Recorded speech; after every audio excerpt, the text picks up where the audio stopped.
it's going to end sooner or later. And I just like to think we I don't know, we need something more up front. Maybe the link from midfield when Walton comes back, but something seems to be a little bit missing. So they're not great displays, but you can't argue with a team that isn't losing. You know, if you can't win, don't lose, and that's not a bad philosophy for a team to have.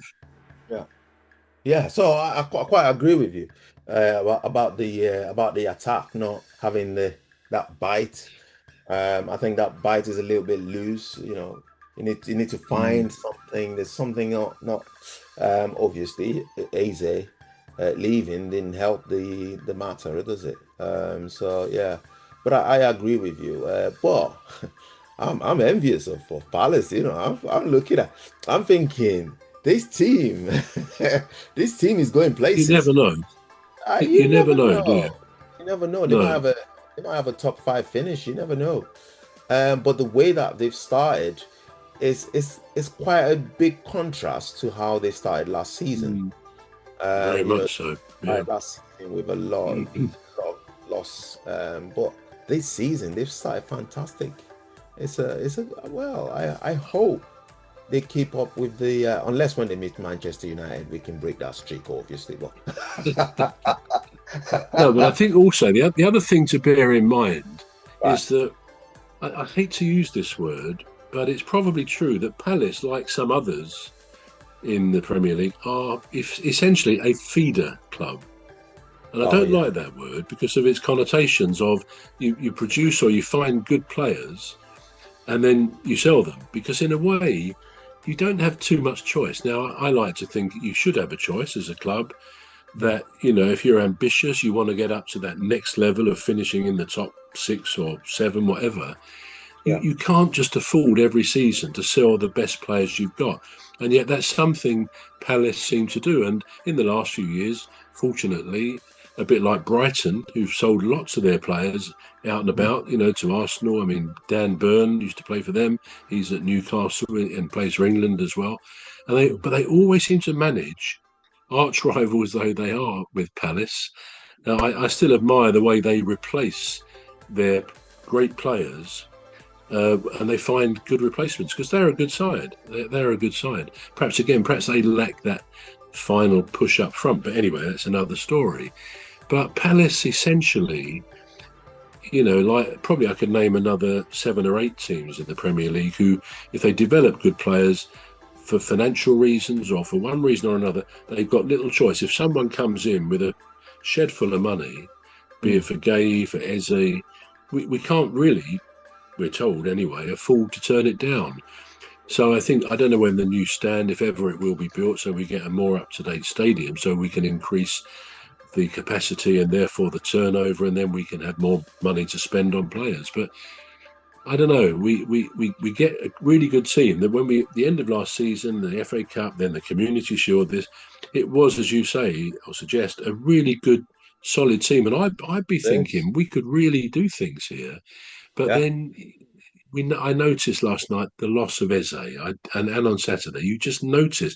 It's not to say he spends the whole game being brilliant because no player does, and Yeah. he actually could sometimes be a bit invisible.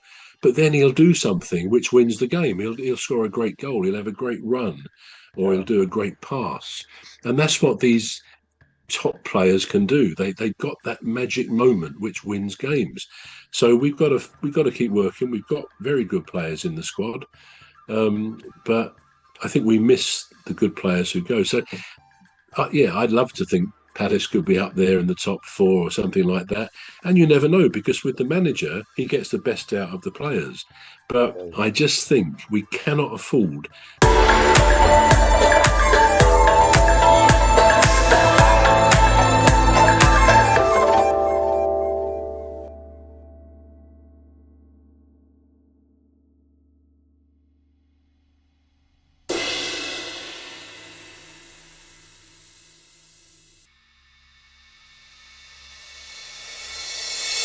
players. But I just think we cannot afford to have a philosophy of letting these good players go like Mark, and he's going to be a real loss to Palace. Mm. But yeah, so although I like your optimism and saying Palace could be up there, and Mm. you never know. but in reality, we Mm. don't keep our best players, and Yeah. that's a sad thing for me. Yeah, but you can see the track record, can't you? You look at the tables, it tells you what's going on. So, you never know. You never know. Never Now know. you never know. You never know. Now, two English teams did well last night in the UCL, and the one that I wanted to pick up on was the Tottenham, because they've got this new Tottenham, manager. They've got this new manager yeah, there. How is it doing so far, in your opinion? yeah. I mean, they haven't had the most brilliant start, but it won their game last night. I They think did. Thomas Franks.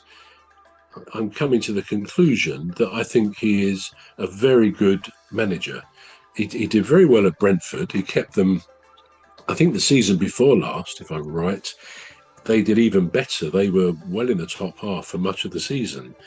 Last season wasn't quite as positive, I suppose, but yeah, again, you see the passion in the man, don't you? He's just so passionate for his team, and I say that and I highlight that for some of these managers Mm. because I suppose most of the managers in any division really have to have that passion, but it is such an integral part of a winning mentality. Yeah, it is. If the players feed off of it, if you've got a manager who just isn't exhibiting that excitement, that pleasure on scoring and praising his players, and sometimes maybe criticizing them in the dressing room, one to one, maybe.